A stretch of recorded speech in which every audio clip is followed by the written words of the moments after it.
My name is Hamlet, and my pronouns are he, him.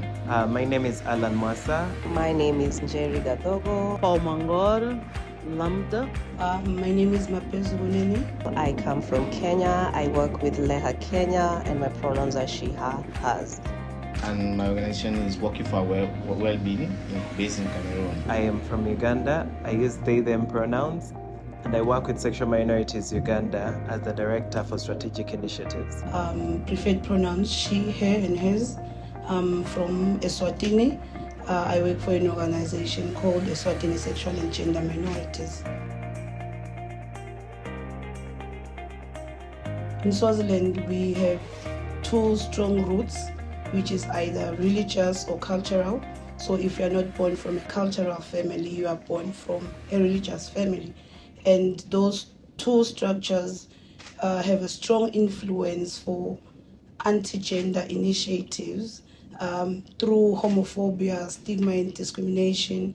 So that is reflected through violence of LGBTI community, daily human rights violation that can come in physical abuse, sexual assaults, and basically also systematic social exclusion in the country. The challenges are many, but I will just focus on what we are faced with in my region is mostly access to comprehensive SRH services, a hostile community, which is mostly very reserved, and also economic repression because of the way we express and how we identify. I would say the first challenges that the persons are facing in my country is the law which is fundamental, and that gives a backing for those who constantly harass or persuade their intention to be violent towards queer persons in this area. And also there's also kind of like economic challenges where they don't get access to jobs easily, and also education also, where most of them, when they are outed and discover that they are queer persons, they are often discriminated upon and do not have direct access to school freely and with school in good mind. So the challenges facing LGBT people in Uganda are so many, but currently the biggest challenge is human rights violations, where our community members are attacked physically, verbally, abused on social media. Most of our community members are also facing a lot of discrimination and stigma when they go to access health services in healthcare settings. Our community members are also facing a huge challenge of extortion. The Anti-Homosexuality Act was passed and it was signed into law, but that it has not been implemented, but because of some of the work we have been doing. Infelizmente, as pessoas da comunidade LGBT em Moçambique, elas enfrentam muitas dificuldades para aceder a vários serviços e igualmente a oportunidades. Pois a discriminação ela começa na escola, onde esses não podem aceder a uma educação livre, sem nenhuma forma de estigma e discriminação. E este efeito claramente vai em cascata, o que contribui para que a comunidade LGBT em Moçambique seja economicamente desfavorável e que não tenha uma vida social estável. In Africa, it's also quite the same as we are, but also very hostile political environment. Our government does not support in the policies. They do not support the queer community and religion as well. Again, conservative society in Africa. LGBT people in Africa are generally facing a challenge, mostly stigma and discrimination and religious persecution, and also cultural persecution. The biggest narrative out there is that being an LGBTQ person is not African. yet there is evidence in our societies that contradict that. We are facing a challenge that even in countries in Africa where there is progressive laws to protect LGBTQ persons, LGBT people are still being attacked, being beaten.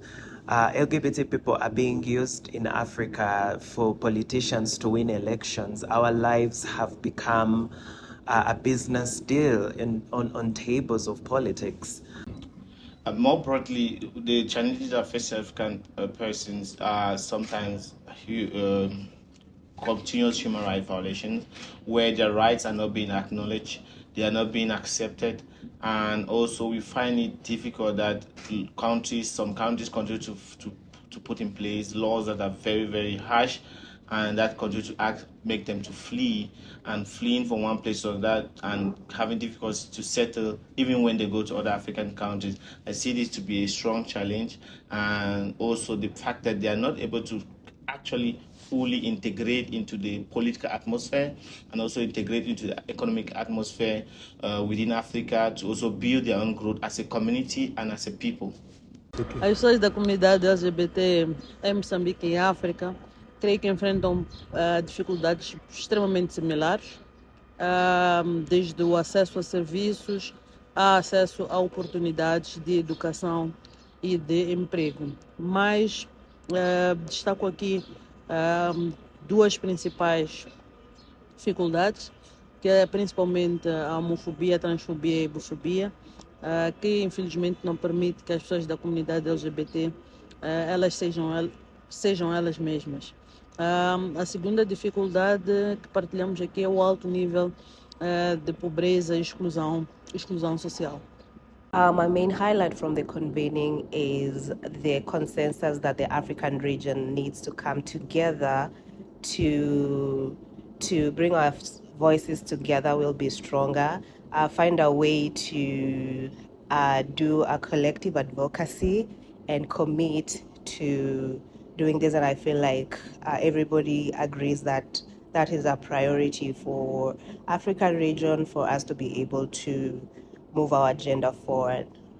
One of my main highlights from the African Regional Convening is we reflect and continue to think that it is time for African LGBT community to continue to think and putting themselves in the front line, to letting their voices being heard, and also participating actively in the affairs of Africa in their growth, like developing it in a positive way, and also coming into giving their own additional one, or in terms of expertise, in terms of what they can do better. And these are the things that bring them on the forefront to be respected, than just putting their sexual orientation on the front line, but also bringing their talent on the table could also make them to be also included in every conversation when these conversations are happening at high level within governments, and also when they are putting on policies, they always reflect policies that are englobing them inside rather than putting them aside. My main highlight from the Africa Regional Convening was learning from the other organizations how resilient they have been, what strategies they have been using when implementing advocacy in their spaces, and also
From South Africa pioneering the LGBTIQ plus law clinic to Seychelles' groundbreaking hate crimes legislation, from historic victories decriminalizing our communities in Botswana, Mauritius, Mozambique, Namibia, to Kenya's Supreme Court upholding the freedom of association of LGBTQ plus people, to Uganda, to the Ugandan LGBTQ communities continue to existence and resistance. We have demonstrated that transformative change is not only possible, but it's inevitable.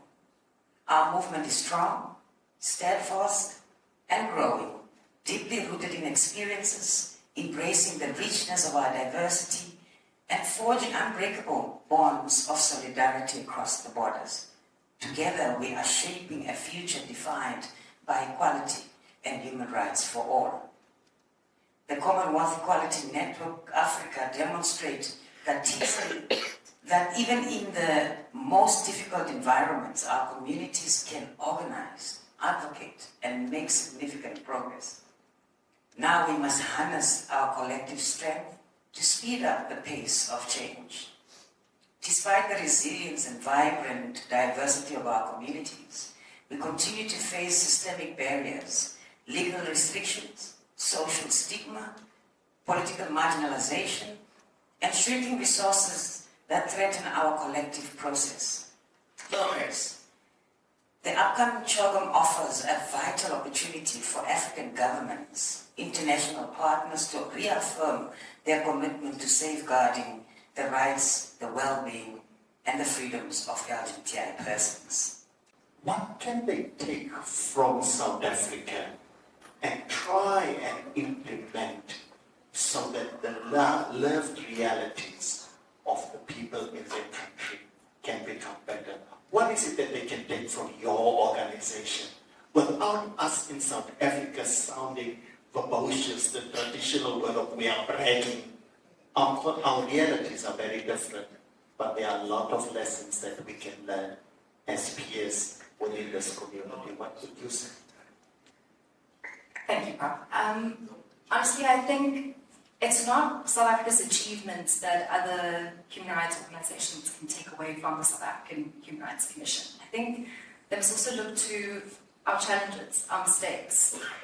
And I would love to say that, they can learn from the South African Human Rights Commission's rich culture of dialogue, but that is quite a rich culture in Africa itself.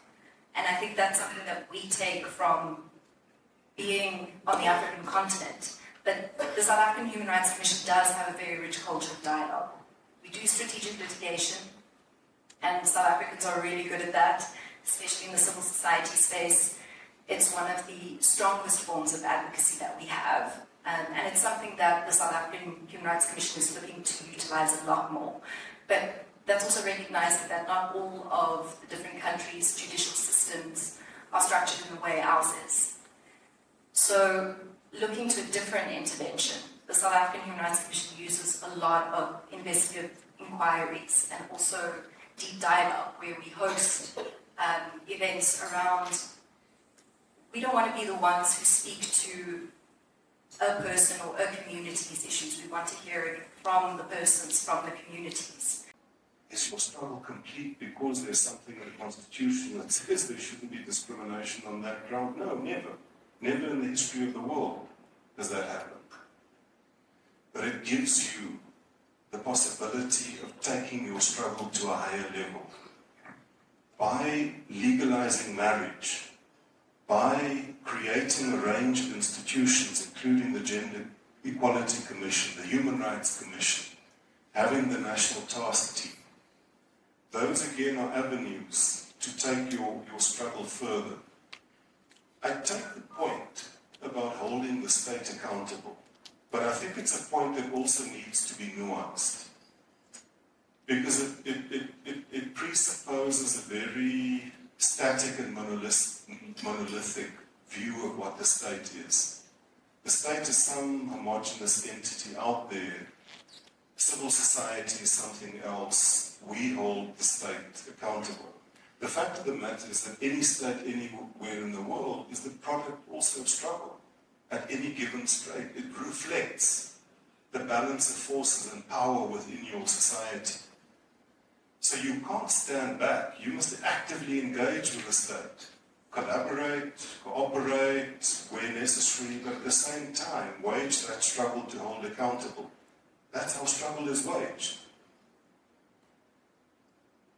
Creating a number of other legal mechanisms like prohibition against hate speech and hate crimes, legislation against unfair discrimination, creation of equality courts. Those all are mechanisms. They're not the end road. They're not solutions in themselves. But it's a constant widening of the arsenal at your disposal in struggle. Now, some of this, I think, might seem very remote to many, in many countries, where the struggle, where we are talking in South Africa about defending and advancing. Yeah.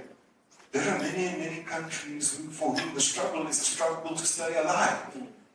It's the struggle against being eliminated, which demands a different set of strategies and tactics in struggle.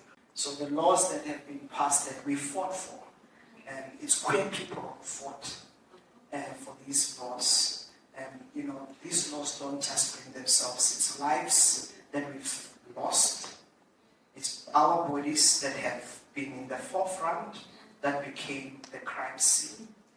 And the many organizations supported by allied parties or allied leaders and representatives, but it's many LGBTI organizations in the country that have continued to fight, and that continues to fight even for the freedom of LGBTI people.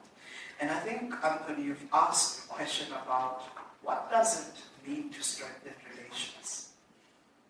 Right now we have agency. What Honorable Nell shared in this history of the agency of the past, that agency still exists now, but it's taking a different shape.